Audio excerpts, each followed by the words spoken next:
Morning बच्चों, क्या हाल चाल। आज आप लोगों को रिकॉर्डेड लेक्चर ही मिल रहा है, रास्ते में जा रहे हैं। तो आज हम लोग जो भी चैप्टर नंबर 2 में पढ़े हैं उन चैप्टर्स का ऑब्जेक्टिव कर लेते हैं। चैप्टर नंबर 2 का थोड़ा सा बचा हुआ है, स्फेरिकल और सिलेंड्रिकल। उससे पहले हम लोग ऑब्जेक्टिव देख लेते हैं। तो सभी बच्चे शांति बना के बैठिए, बातें नहीं करेंगे। कैमरा में मैं सब कुछ देख रहा हूँ आपको।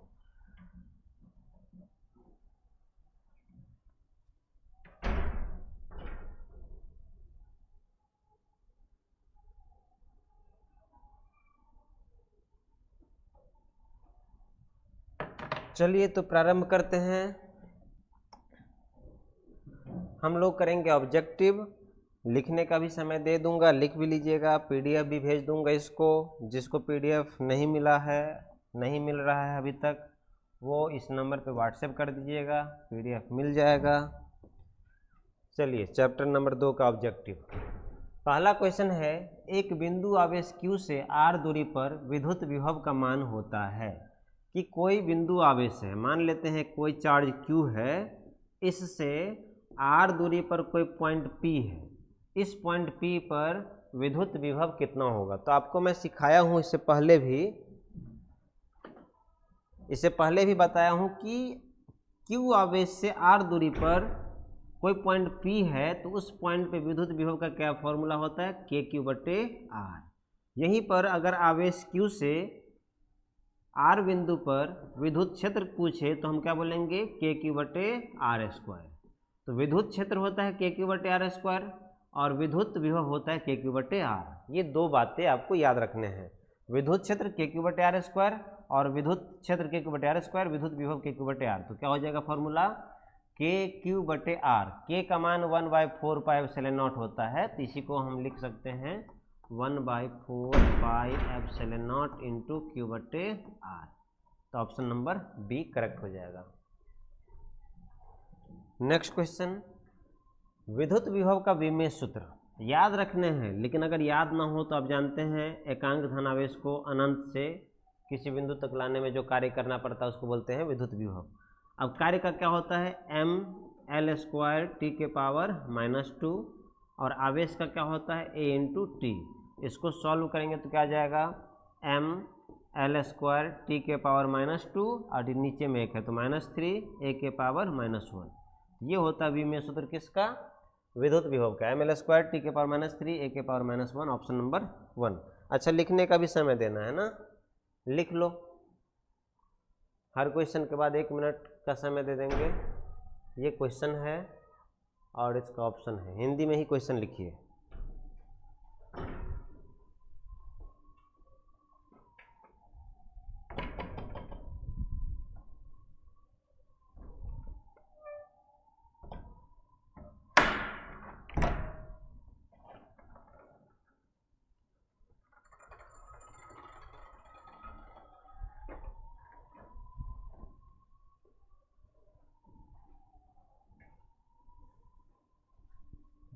सिर्फ क्वेश्चन और आंसर लिखते जाओ ना। क्वेश्चन लिखो और जो सही आंसर है वही लिखो, पूरा नहीं लिखना है।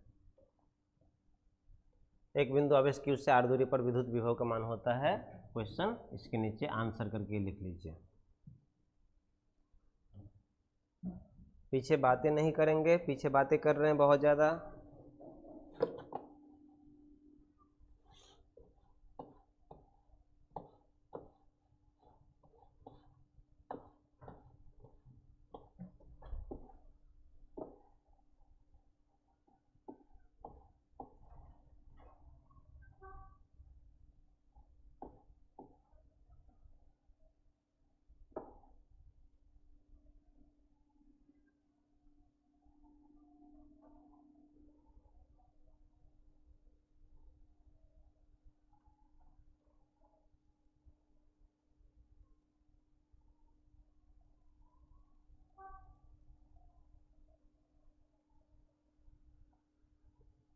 जल्दी जल्दी लिखिए।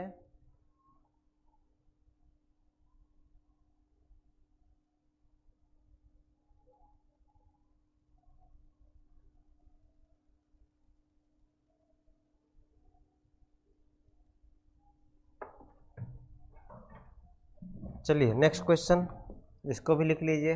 सिर्फ क्वेश्चन, विद्युत विभव के विनिमय सूत्र और ऑप्शन लिखिए, ज़्यादा नहीं लिखना है, चारों ऑप्शन नहीं लिखना है, चारों के लिए PDF आपको दे देंगे, सिर्फ क्वेश्चन और आंसर लिखिए।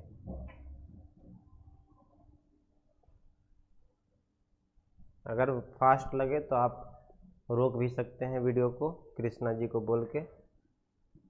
चलिए नेक्स्ट क्वेश्चन, सिर्फ क्वेश्चन आंसर लिखना है। द विद्युत क्षेत्र E तथा विद्युत विभव V के बीच संबंध क्या होता है? तो आपको बताया था विद्युत क्षेत्र तथा विद्युत विभव के संबंध है। क्या बीच, इसके बीच क्या संबंध है? तो विद्युत क्षेत्र बराबर होता है माइनस का dV बटे dx या dr। विद्युत क्षेत्र बराबर माइनस का dV बटे dr या dV बटे dx, जहाँ यूज हो x वहाँ x डालना है, क्योंकि ये पोजीशन है। पोजीशन वेक्टर को हम r, x के लॉन्ग के पोजीशन को x, y के लॉन्ग को y से रिप्रेजेंट करते हैं। तो विद्युत क्षेत्र बराबर माइनस का dV बटे dx, dy, dz कुछ भी हो सकता है। अब देखिए इसमें माइनस किसी में नहीं है, माइनस मिस्टेक है। E बराबर माइनस का dV बटे dx होगा, ऑप्शन नंबर 1। E बराबर माइनस का dV बटे dx होगा। V बराबर क्या होता है, इसको अगर करेंगे तो E इंटू dr और साथ में माइनस। तो विद्युत क्षेत्र तथा विद्युत विभव के संबंध पूछे तो आप बोलोगे E बराबर माइनस का dV बटे dx। E बराबर माइनस का dV बटे dx, ये रिलेशन होता है। लिखिए फटाफट।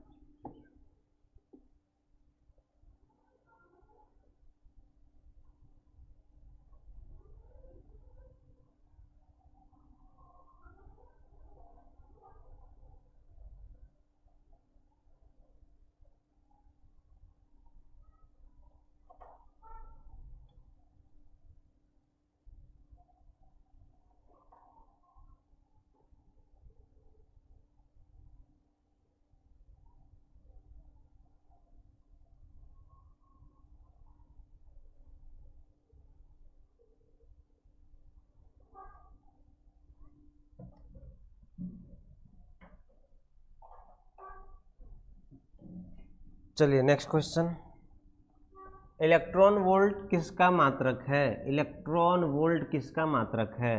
तो आपको क्या सिखाए थे, कोई चार्ज Q को एक पोटेंशियल से दूसरे पोटेंशियल, मान लो यहाँ का पोटेंशियल V1 है, यहाँ का पोटेंशियल V2 है, तो V1 से V2 तक ले जाने में कितना कार्य करना पड़ेगा? तो charge Guna change in potential. अगर चार्ज को हम इलेक्ट्रॉन बोले और पोटेंशियल को V बोले तो यही तो इलेक्ट्रॉन वोल्ट है। इलेक्ट्रॉन वोल्ट किसका मात्रक है? वर्कडन का। वर्कडन मतलब एनर्जी का, तो किसका मात्रक हो जाएगा? एनर्जी का। तो लिख लीजिए इलेक्ट्रॉन वोल्ट किसके द्वारा मापा जाता है? तो एनर्जी। बाकी ऑप्शन नहीं लिखना है। वर्कडन किया गया कार्य का ही मात्रक है इलेक्ट्रॉन वोल्ट। तो इलेक्ट्रॉन वोल्ट किसका मात्रक है? एनर्जी का। फटाफट लिखिए, इलेक्ट्रॉन वोल्ट ऊर्जा का मात्रक है। लिख लीजिए इसको भी, इलेक्ट्रॉन वोल्ट ऊर्जा का मात्रक है। इलेक्ट्रॉन वोल्ट ऊर्जा का मात्रक है, फटाफट लिखिए।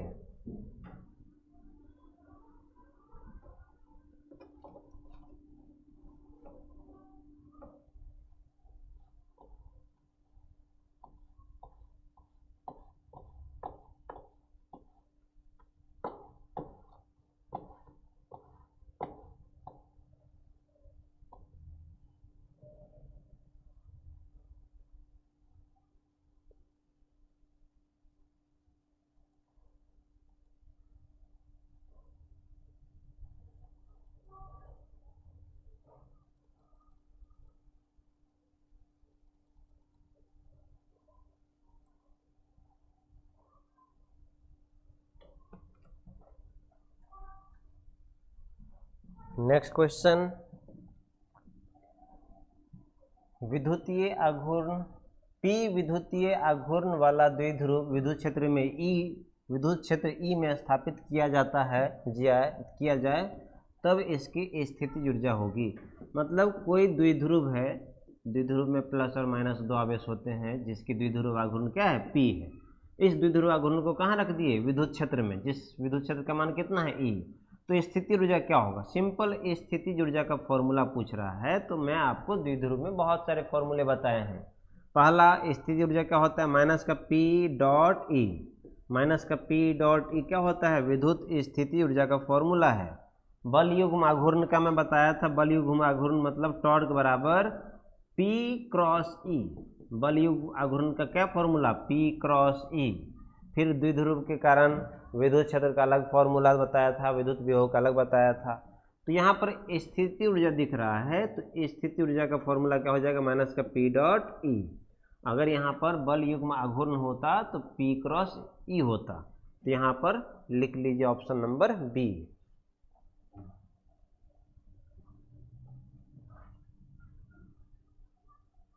ऑप्शन नंबर बी सही आंसर हो जाएगा।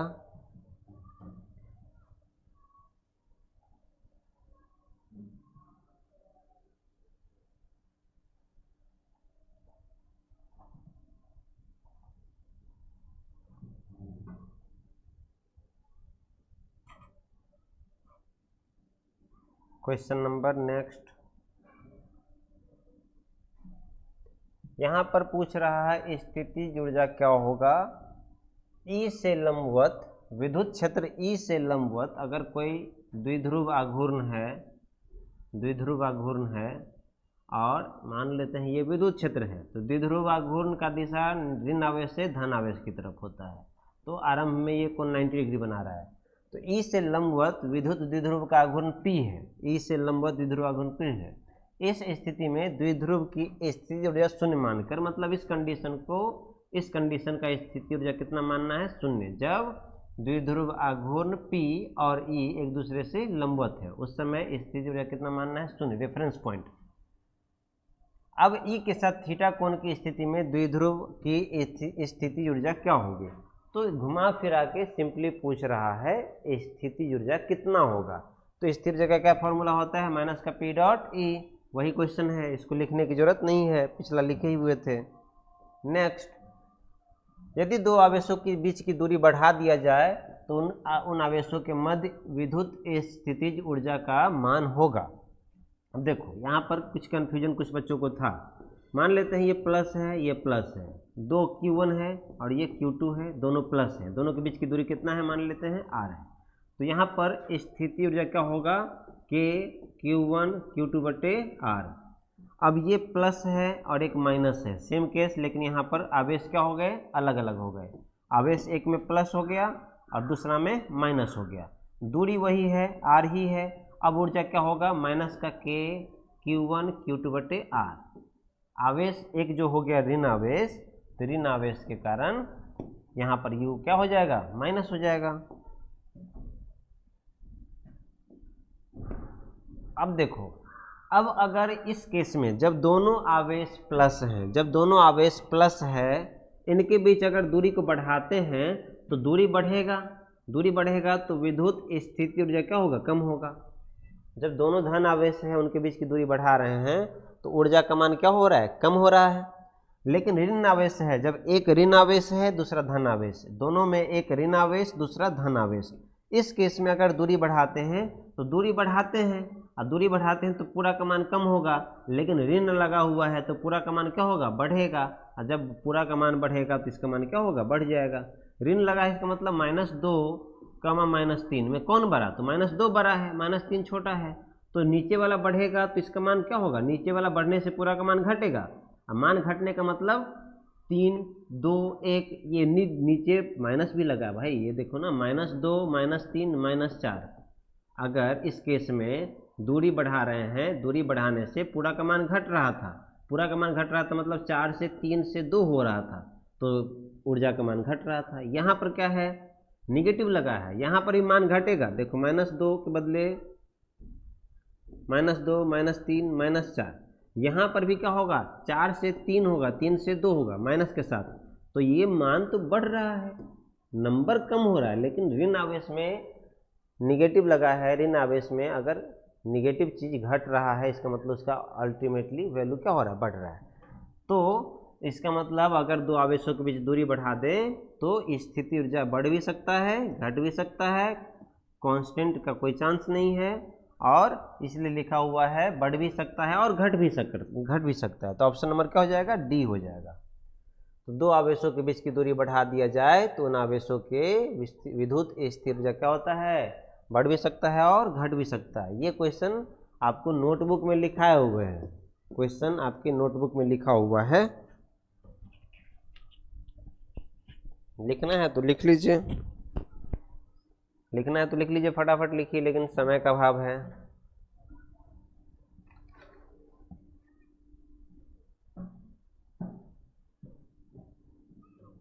दो आवेशों के बीच की दूरी बढ़ा दिया जाए तो आवेशों के विद्युत स्थिति ऊर्जा का मान बढ़ भी सकता है, घट भी सकता है।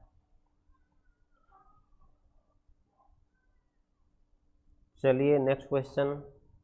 आप पॉज कर लो वीडियो को, कृष्णा को बोलो रोक रोक के, आप एक आदमी कीबोर्ड रखिए, रोक लीजिए बीच में। नेक्स्ट, एक समविभवी तल के एक बिंदु से दूसरे बिंदु तक ले जाने में आवेश पर क्षेत्र द्वारा किया गया कार्य। अब मान लो ये कोई समविभव सतह है, ये कोई समविभव सतह है, ये कोई समविभव सतह है।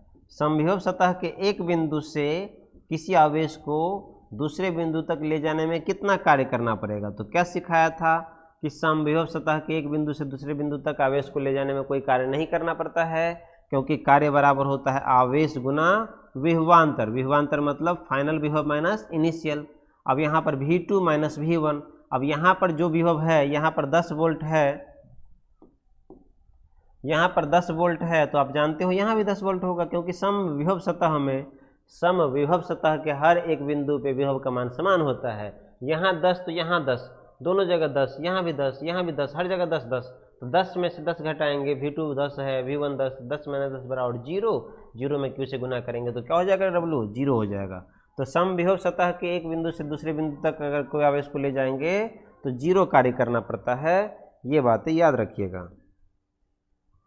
यदि एक प्रोटॉन को दूसरे प्रोटॉन के नज़दीक लाया जाए तो विद्युत स्थिर ऊर्जा का मान क्या होगा? एक प्रोटॉन है, प्रोटॉन मतलब धन आवेश, और एक दूसरा प्रोटॉन है धन आवेश। अगर इन दोनों को नज़दीक लाएंगे तो ऊर्जा का मान क्या होगा? तो ऊर्जा का मान क्या होता है? K Q1Q2/R। अगर दूरी का मान कम होगा, दूरी घटाएंगे तो विद्युत स्थिर ऊर्जा का मान क्या होगा? बढ़ेगा। अगर दूरी का मान घटाएंगे तो विद्युत स्थिति ऊर्जा का मान क्या होगा? बढ़ेगा। तो वही बात है कि जैसे जैसे नज़दीक लाएंगे दो आवेश को, इनके बीच की ऊर्जा क्या होगी? बढ़ती जाएगी। तो क्या हो जाएगा? इंक्रीज हो जाएगा। अब देखो वहाँ पर था दो आवेशों के बीच, यहाँ पर एक प्रोटॉन को दूसरे प्रोटॉन से, दोनों प्लस आवेश है, दोनों प्लस आवेश में दूरी को बढ़ाएंगे, दूरी को घटाएंगे तो ऊर्जा बढ़ेगा, दूरी को बढ़ाएंगे तो ऊर्जा घटेगा। एक प्लस और माइनस रहता तो कहानी उल्टा होता। लिख लीजिए, लिखिए, यदि एक प्रोटॉन को एक दूसरे के नज़दीक लाया जाए तो उनके बीच की ऊर्जा क्या होगा?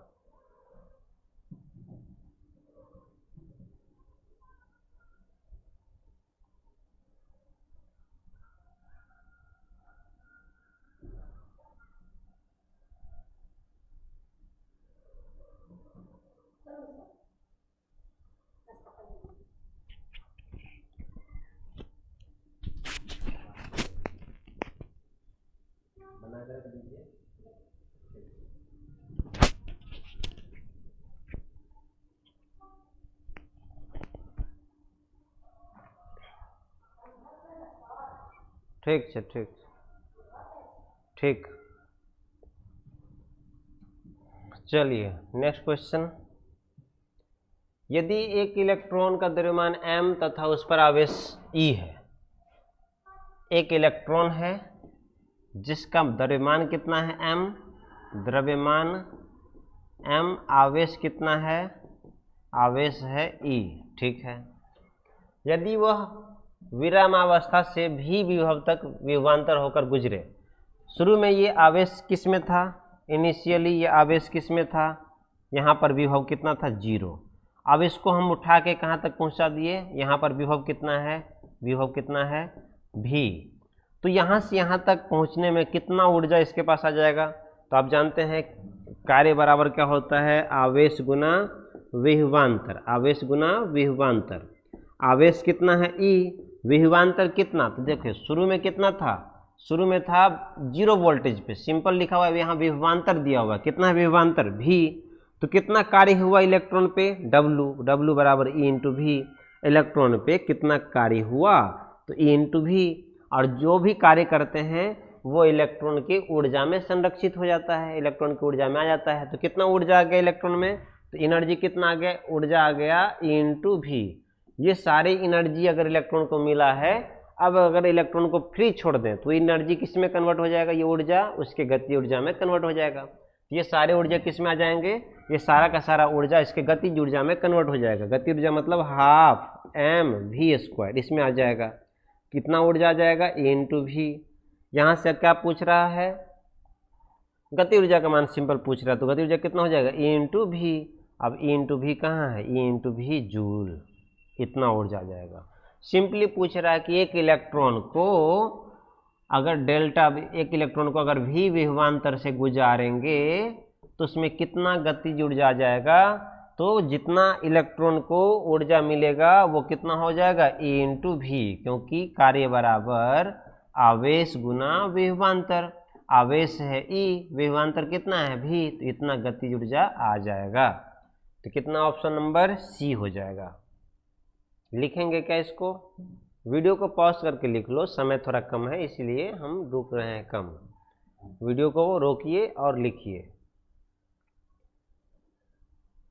सिर्फ आंसर लिखना है, क्वेश्चन नहीं। यहाँ वेलोसिटी भी पूछता तो निकाल लेते, 2eV/m का रूट।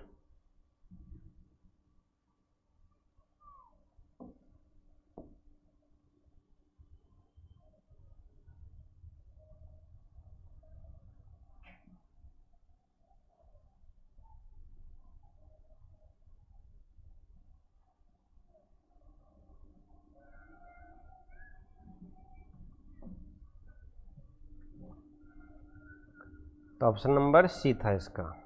चलिए नेक्स्ट क्वेश्चन,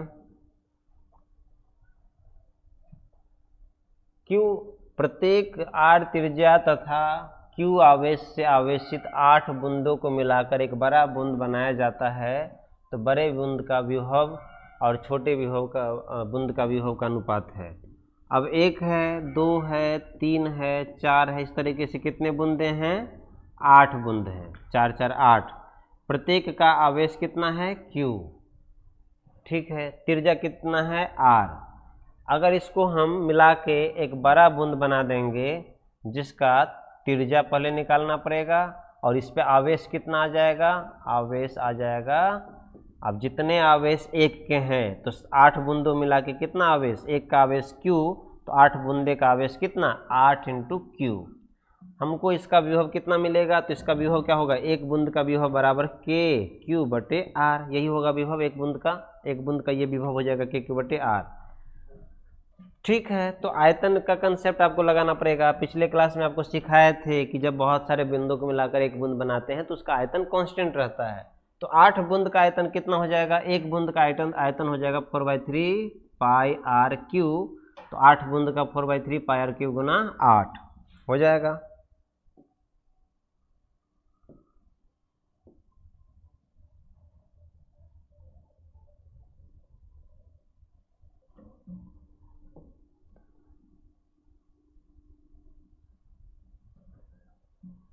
इसको थोड़ा सा स्पेस चाहिए।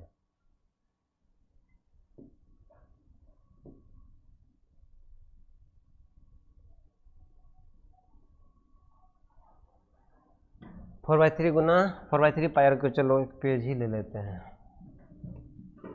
तो 8 बूंद है, 8 बूंद है छोटा छोटा, एक बूंद का आयतन है 4/3 πr3। 8 बूंद मिला के 8 गुना 4/3 πr3, बड़े का कितना है आयतन, 4/3 πR3। यहाँ पर 8 को आप 2 के पावर 3 लिख सकते हैं, तो 2 के पावर 3 गुना 4/3 πR3 बराबर 4/3 πR3। यहाँ 2 के पावर 3 को इसके साथ लगा दीजिए तो क्या हो जाएगा, 4/3 π2R के पावर 3 बराबर 4/3 πR के पावर 3। तो कैपिटल R देखिए से ये कट गया, तो कैपिटल R किसके बराबर, 2R के बराबर। मतलब ये जो बड़ा बूंद है, बड़े बूंद का त्रिज्या कितना हो जाएगा, कैपिटल R 2 गुना छोटे बूंद की त्रिज्या, 2 गुना छोटे बूंद की त्रिज्या, ये हो जाएगा। अब बड़े छोटे बूंद की विभव कितना है के क्यू बटे आर, तो बड़े बूंद का विभव कितना हो जाएगा, बड़े बूंद का विभव हो जाएगा v बराबर के क्यू कितना 8 गुना बटे त्रिज्या कितना हो जाएगा 2r, ये से कट गया 4 से कट गया तो कितना मिला 4k बटे आर, 4k बटे आर। छोटे बूंद का विभव है k बटे आर, बड़े बूंद का विभव हो गया 4k बटे आर, तो कितना गुना हो गया 4 गुना, तो option number B correct answer हो जाएगा। थोड़ा सा प्रोसेस किए हैं, एक बार और घर पे जाके वीडियो को देखिएगा, समझ में आ जाएगा। नेक्स्ट लिखेंगे कैसे को, लिखिए, वीडियो को पॉज कीजिए, आगे दिनेश को दे दीजिए कीबोर्ड, दिनेश को कीबोर्ड दे दीजिए या किसी एक के पास कीबोर्ड, और जब मैं बोलता हूँ कि लिखो तो उस समय वीडियो को रोक दो 2-4 सेकंड के लिए, जब तक लिख ना ले फिर प्ले करो। चलिए, पीछे बातें कर रहे हैं मुझे ऐसा लग रहा है, तो शांत हो जाइए। और इसी में से ऑब्जेक्टिव, यही ऑब्जेक्टिव सब आपके टेस्ट पेपर में आएगा। टेस्ट पेपर आपको मैं पहुंच जाऊंगा 23-24 को, 25-26 के आसपास टेस्ट पेपर आपका हो जाएगा, क्वेश्चन बना के भेज दूंगा आपको वहां से। चलिए नेक्स्ट क्वेश्चन, यदि समरूप विद्युत क्षेत्र x अक्ष की दिशा में विद्यमान है तो समविभव सतह होगा। विद्युत क्षेत्र है x की दिशा में, विद्युत क्षेत्र किधर की तरफ, x की तरफ, तो इसका समविभव सतह किधर होगा, समविभव सतह, तो समविभव सतह किधर होगा, x के परपेंडिकुलर। अगर x है तो x के परपेंडिकुलर कौन कौन से एक्सिस, y एक्सिस और एक z एक्सिस, तो उसको हम क्या बोलते हैं, YZ प्लेन बोलते हैं। तो अगर x की दिशा में विद्युत क्षेत्र हो तो समविभव सतह YZ प्लेन, अगर y की दिशा में समविभव सतह हो तो y की दिशा में विद्युत क्षेत्र हो तो समविभव सतह क्या हो जाएगा, XZ। जिस क्षेत्र में, जिस दिशा में विद्युत क्षेत्र है उसको छोड़ के बाकी को ले लीजिए, वो समविभव सतह होगा। अगर z की दिशा में विद्युत क्षेत्र है तो समविभव सतह किधर होगा, x और y प्लेन में होगा, ये बात याद रखिएगा। तो ऑप्शन नंबर कौन सा हो जाएगा, देखिए x की दिशा में विद्यमान है विद्युत क्षेत्र, तो x को काट दीजिए, x नहीं होगा, यहाँ भी x है, ये नहीं होगा, यहाँ कोई भी YZ हो जाएगा। जिस दिशा में विद्युत क्षेत्र है उसको नहीं देखना है, उसको हटा देना है, तो YZ तल की दिशा में होगा। नेक्स्ट, यदि खोखले गोलीय चालक को धन आवेश दिया जाए तो उसके भीतर का, अगर कोई खोखला गोला है, मान लीजिए इस शेप ले लेता हूं, ये खोखला गोला है, इस खोखले गोले की बात करें तो अगर गोले पर आवेश Q दे देंगे तो गोले के हर एक बिंदु पे विभव कितना होता है, KQ बटे R होता है। यहाँ भी KQ बटे R, यहाँ भी KQ बटे R, हर जगह विद्युत विभव का मान समान होगा, गोले के भीतर हर जगह विद्युत विभव का मान समान होगा, जबकि विद्युत क्षेत्र का मान अंदर में क्या होता है, 0। किसी गोले के अंदर विद्युत क्षेत्र का मान 0 होता है, जबकि विद्युत विभव का मान हर बिंदु पे कितना होगा, समान, जो कि KQ बटे R हो जाएगा। तो क्या है, उसके भीतर का विभव का मान पॉजिटिव धनात्मक और समरूप होगा, हर जगह धनात्मक होगा, क्योंकि आवेश कौन सा है, आवेश है धन, तो धनात्मक, और हर जगह समान होगा, इसलिए समरूप लिखा हुआ है। लिख लीजिए वीडियो को पॉज करके।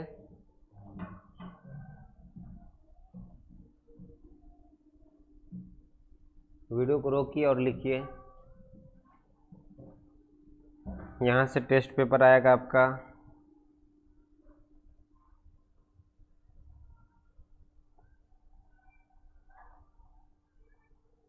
नेक्स्ट क्वेश्चन, किसी सूक्ष्म विद्युत द्विध्रुव के मध्य बिंदु से दूरी पर हो तो समविभव। विद्युत द्विध्रुव के मध्य बिंदु से बहुत दूर R बिंदु पर विद्युत विभव का मान पूछ रहा है। देखिए क्या कर रहा है, एक द्विध्रुव है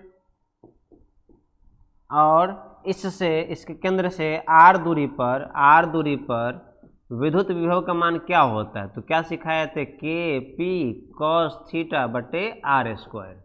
KP cos थीटा बटे R स्क्वायर क्या होता है, विद्युत विभव का मान होता है, KP cos थीटा बटे R स्क्वायर। अब यहाँ पर देखिए विद्युत विभव दूरी से किस प्रकार संबंधित है, तो 1 बटे R स्क्वायर। इसका मतलब दूरी के विपरीत समानुपाती नहीं होता है, व्युत्क्रमानुपाती होता है, लेकिन वर्ग के, तो वर्ग का व्युत्क्रमानुपाती कहाँ है? सी ऑप्शन है। तो कौन सा ऑप्शन हो जाएगा? सी हो जाएगा।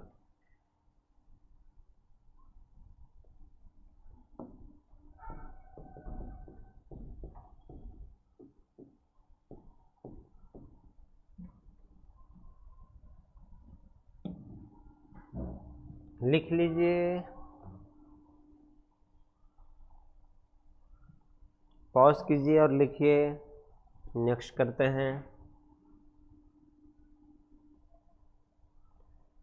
एक बिंदु पर 1 मीटर की दूरी पर स्थित 1 कूलम आवेश के कारण विद्युत विभव होगा। एक है 1 कूलम आवेश, इससे 1 मीटर की दूरी पर विद्युत विभव का मान कितना होगा? तो क्या होगा? KQ/R।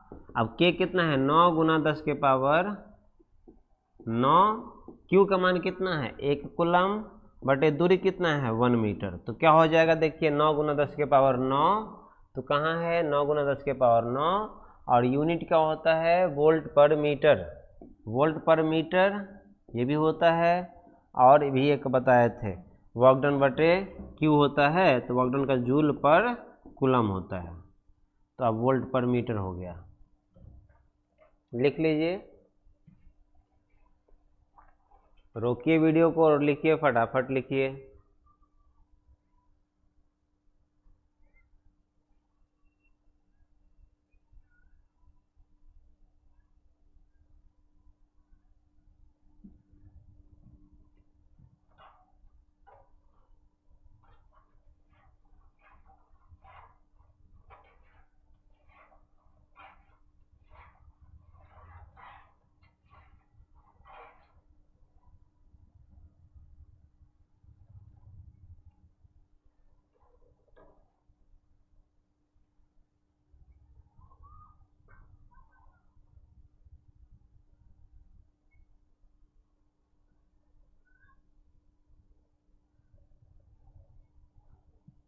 एक विद्युत द्विध्रुव के कारण विद्युत विभव का मान शून्य होता है।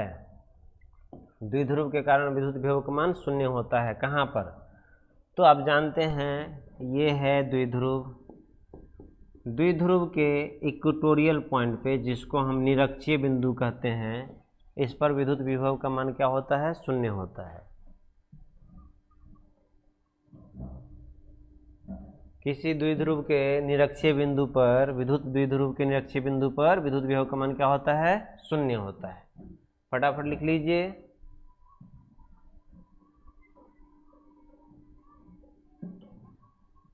फॉर्मूला आपके पास है विद्युत विभव का, KP cos थीटा बटे R²। जब हम इक्वेटोरियल की बात करते हैं तो इस पे थीटा का मान क्या होता है? 90 डिग्री। तो कॉस थीटा के जगह 90 डालेंगे तो क्या हो जाएगा? KP cos 90 बटे R², और cos 90 का मान क्या होता है? 0। इस तरीके से विभव का मान 0 हो जाता है। तो क्या हो जाएगा? 0 कहाँ होता है? सिर्फ और सिर्फ इक्वेटोरियल पोजीशन पे, निरक्षीय बिंदु पर। लिख लीजिए इसको।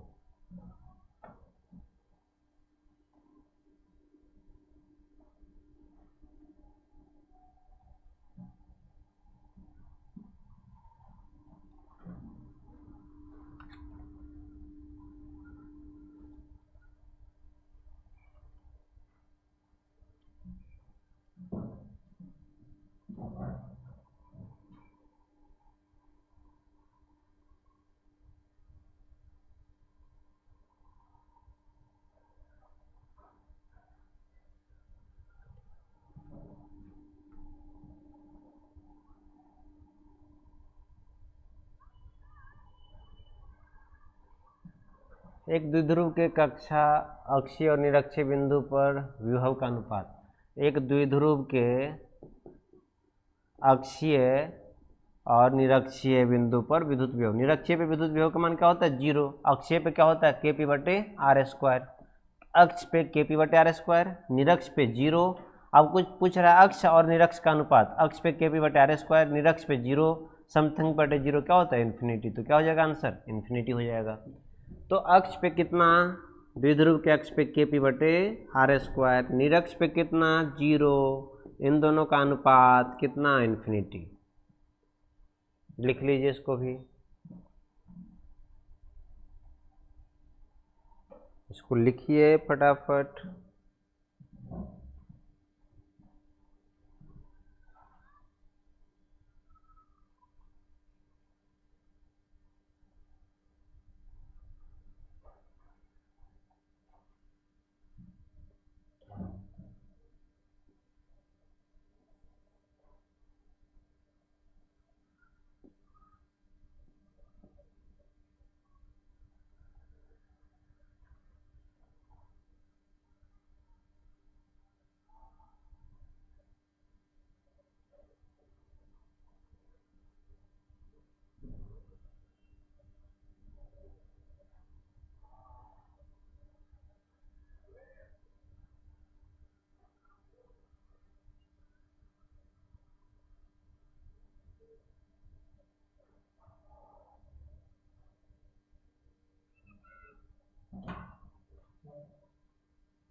वन डी ग्राफ ये अभी नहीं पढ़ाए हैं, ये एसी में पढ़ाएंगे, इसलिए इसको स्किप कीजिए।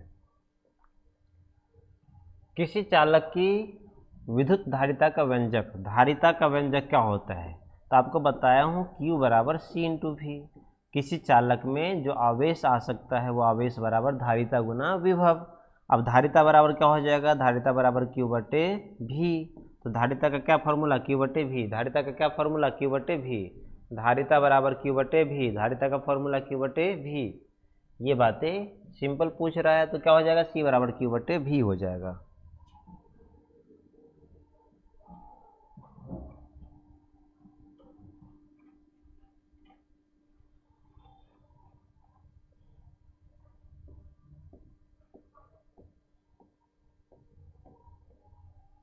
लिखिए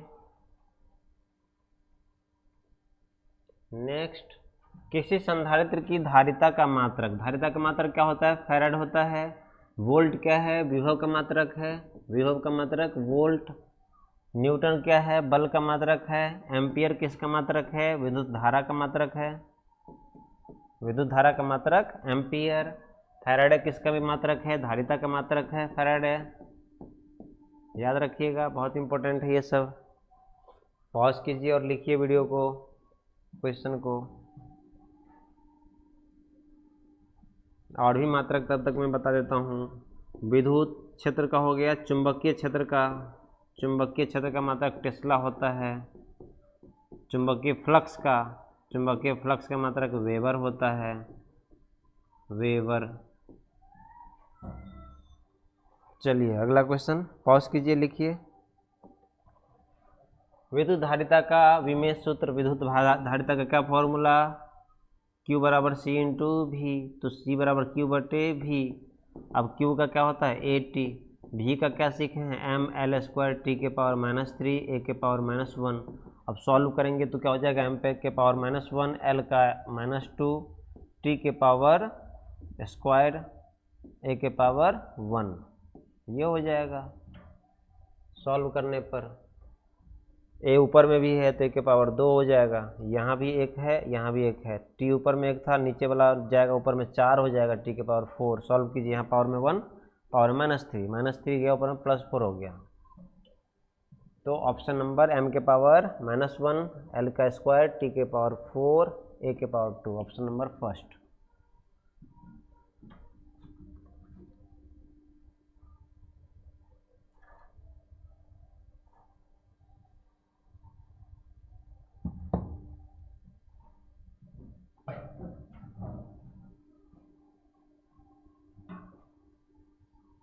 किसी संधारित्र पर आवेश की स्थिर ऊर्जा का व्यंजक, संधारित्र की स्थिर ऊर्जा का क्या फॉर्मूला सिखाए हैं, संधारित्र के स्थितिज ऊर्जा का फॉर्मूला क्या होता है, आपको सिखाया हूँ ना, हाफ CV²। ये फॉर्मूला सिखाए हूँ पहला। दूसरा Q बटे 2, दूसरा Q² बटे 2C। ये सारे फॉर्मूले आपको बताया गया है। अब कौन सा पूछ रहा है, हाफ CV²। अब बाकी देखिए कोई काम का नहीं है, ये भी नहीं है, ये भी नहीं है, ये भी नहीं है। तो संधारित्र की स्थिति ऊर्जा का क्या फॉर्मूला है, half C V square, half C V square, संधारित्र की स्थिर ऊर्जा का क्या formula, half C V square.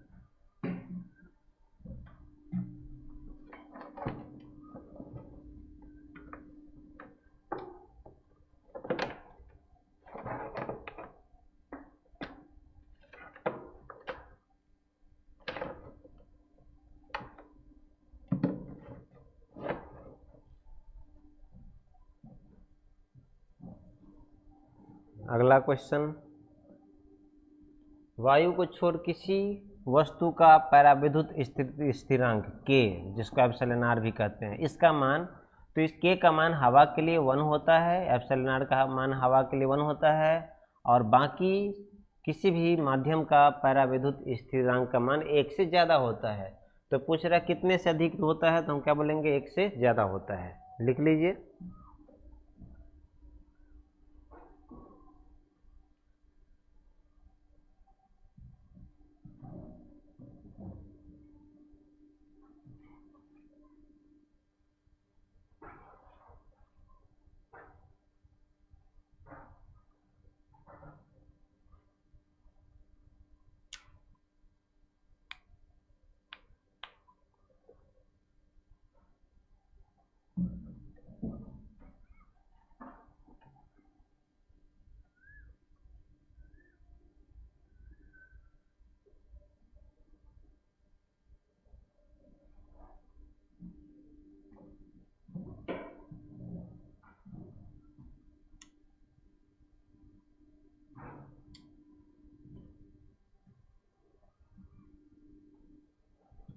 Next,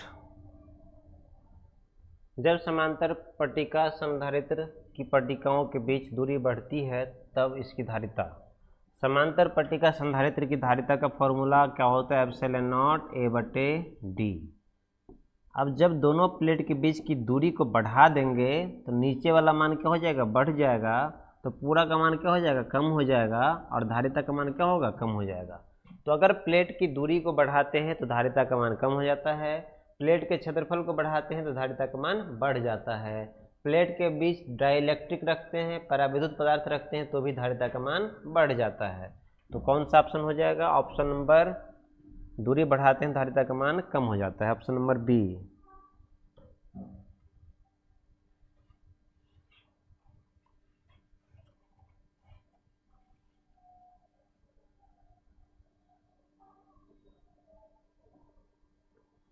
next, संधारित्र के श्रेणी क्रम संयोजन में जो राशि प्रत्येक संधारित्र के लिए समान रहती है वो है, अगर श्रेणी क्रम संयोजन है तो मैं बताया था क्या समान रहता है, श्रेणी क्रम संयोजन में पहला बात सिखाए थे कि आवेश सभी में समान रहेगा, आवेश क्या होगा, समान होगा, और दूसरा बात सिखाए थे कि सबके विभव का योग, सबके विभव का योग V1 plus V2 plus V3 का मान बैटरी के विभव के बराबर होगा। 3 बातें सीखे थे, 2 बातें, श्रेणी क्रम में आवेश समान होता है और विभव का विभवांतर का योग बैटरी के विभव के बराबर होता है। तो क्या समान रहता है, आवेश।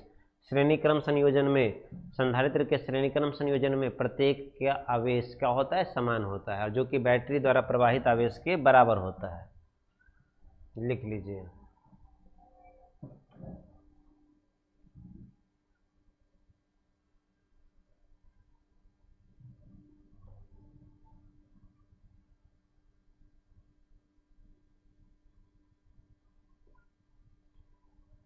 इसके बाद समांतर क्रम संयोजन में जो राशि प्रत्येक संधारित्र के लिए, देखिए श्रेणी क्रम में आवेश समान होगा, ये श्रेणी क्रम है तो सब पे आवेश Q Q Q, जबकि समांतर क्रम में अगर जुड़ा है 2 संधारित्र तो समांतर क्रम में जुड़े आवेशों में विभव का मान क्या होता है, समान होता है। अगर इसका विभव भी है तो इसका भी विभव क्या होगा, तो समांतर क्रम में विभव का मान, विभव क्या होगा, समान होगा, और प्रत्येक के आवेश का योग, प्रत्येक के आवेश का योग बैटरी के आवेश के बराबर होता है।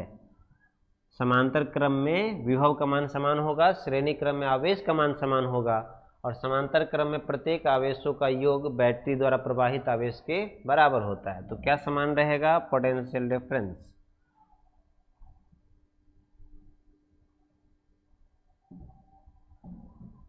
आराम से लिख लीजिए।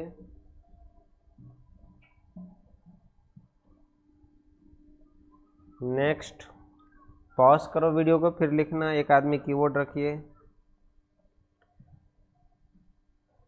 समान धारिता के n संधारित्र को पहले समांतर क्रम में, अगर समांतर क्रम में जोड़ेंगे तो उसकी धारिता क्या हो जाएगा? अगर C धारिता है और समांतर क्रम में जोड़ रहे हैं तो क्या होगा? समांतर क्रम में क्या होता है? n इंटू सी। अब फिर श्रेणी क्रम में, फिर उसको श्रेणी क्रम में जोड़ा जाता है, तो प्रत्येक का धारिता क्या हो जाएगा? श्रेणी क्रम में जोड़ने पर, श्रेणी क्रम में जोड़ेंगे तो धारिता क्या होगा? C/n। तो C/n, ये n ऊपर चला जाएगा, C से C कट जाएगा। इसमें क्या है? n संधारित्र को C से C कट गया तो क्या हो जाएगा? देखो ये n ऊपर चला जाएगा तो n का स्क्वायर। क्वेश्चन पढ़िए। समान धारिता के n संधारित्र को पहले समांतर क्रम में, तो आप बताए थे n संधारित्र को समांतर क्रम में जोड़ेंगे तो धारिता क्या हो जाता है? n इंटू सी। तो समांतर क्रम का धारिता n इंटू सी हो गया। फिर अगर n संधारित्र को श्रेणी क्रम में जोड़ते हैं तो उसकी धारिता का मान क्या हो जाता है? C/n। तो श्रेणी क्रम में जोड़े तो धारिता C/n, समांतर क्रम में जोड़े तो n इंटू सी। दोनों का रेशियो पूछ रहा है तो n/c, C/n। n ऊपर जाएगा, C कट जाएगा तो क्या हो जाएगा? n का स्क्वायर। क्या ऑप्शन हो जाएगा? C। तो समान धारिता के n संधारित्र को पहले समांतर क्रम में फिर श्रेणी क्रम में जोड़ेंगे तो उसकी धारिता क्या हो जाता है? n², उसका रेशियो हो जाता है। लिख लीजिए। लिखने का समय प्रॉपर दें, भगाना नहीं है।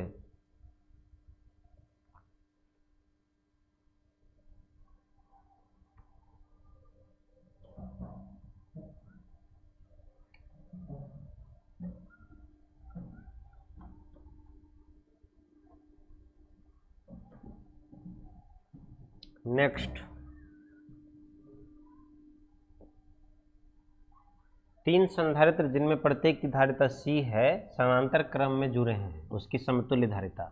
देखिए क्या बताया? n संधारित्र अगर समांतर क्रम में जुड़े हैं जिसकी धारिता C है तो समतुल्य क्या हो जाता है? n इंटू सी। अगर 3 संधारित्र प्रत्येक की धारिता C है, अगर समांतर क्रम में जोड़ेंगे, जैसे ये है, समांतर में जोड़ना है, श्रेणी में हो गया। एक संधारित्र, 2 संधारित्र, 3 संधारित्र, तीनों को किस में जोड़ दिए? समांतर क्रम में जोड़ दिए। तो अब समतुल्य धारिता की बात करेंगे तो समतुल्य धारिता C इक्विवेलेंट क्या हो जाएगा? n इंटू सी। n इंटू सी, अब 3 है, संधारित्र की संख्या 3 है तो 3 इंटू सी, 3C हो जाएगा। तो 3 संधारित्र प्रत्येक की धारिता C, अगर उसको समांतर क्रम में जोड़ेंगे तो 3C। 4 संधारित्र प्रत्येक की धारिता C है, उसको श्रेणी क्रम में जोड़ेंगे तो 4 इंटू सी। ऐसे होता है। जबकि श्रेणी क्रम में जोड़ेंगे तो क्या होता है? C/n फॉर्मूला है। n का मान अगर 3 संधारित्र है तो 3, 4 संधारित्र 4, इस तरीके से आप कर सकते हैं। लिख लीजिए।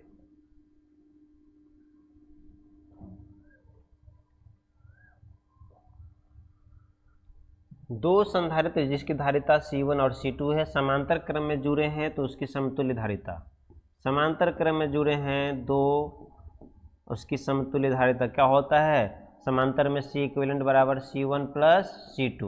अब C1 का मान C1 है, C2 का मान C2 है, तो क्या हो जाएगा? C1 प्लस C2 हो जाएगा। सिंपल फॉर्मूला पूछ रहा है, समांतर क्रम में धारिता C1 plus C2 plus C3 होता है। लिखिए। पॉज करके लिखिए। नेक्स्ट कर रहे हैं।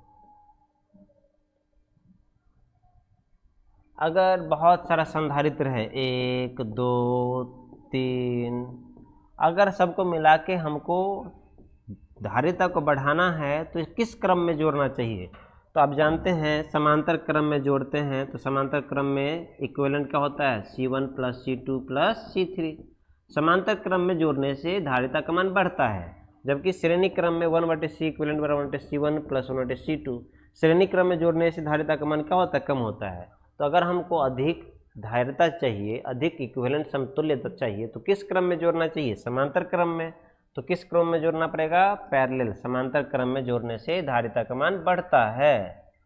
ये बातें आप समझ लो।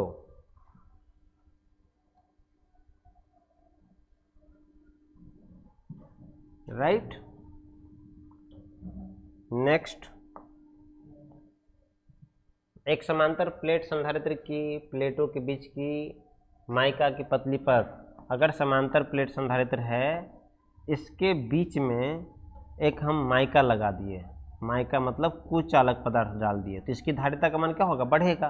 धारिता एप्सिलॉन नॉट ए बटे डी। अगर कोई कुचालक पदार्थ लगाते हैं तो धारिता का मान क्या होता है, कुचालक पदार्थ के पराविद्युत का गुना हो जाता है, तो के टाइम्स हो जाता है, क्या हो जाएगा, बीच में कोई और माध्यम रखने पर धारिता का मान बढ़ जाएगा।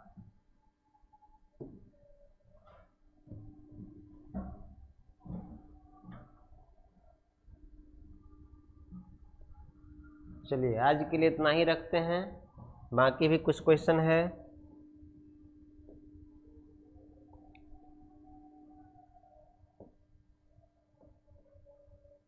आगे भी एक क्लास ले लेंगे और आगे सॉल्व करवा देंगे इसको। हो सकता है अगले क्लास में मैं चैप्टर नंबर 2 या चैप्टर नंबर 1, चैप्टर नंबर 2 का 5 सब्जेक्टिव का टेस्ट ले लूँगा अगले क्लास में। अगले क्लास में 5 सब्जेक्टिव रहेगा आपके टेस्ट में, आप 5 सब्जेक्टिव याद करके आइए। सब्जेक्टिव में आपको हम यही सब पूछेंगे, धारिता क्या होता है, विभव क्या होता है, यही सब। तो आप नोट्स को पढ़ के आइएगा। अगले क्लास में 5 सब्जेक्टिव टेस्ट, उसके बाद ऑब्जेक्टिव हो जाएगा, 5 सब्जेक्टिव का टेस्ट होगा अगले क्लास में, आप तैयारी करके आइएगा। चलिए सभी बच्चों का बहुत बहुत धन्यवाद।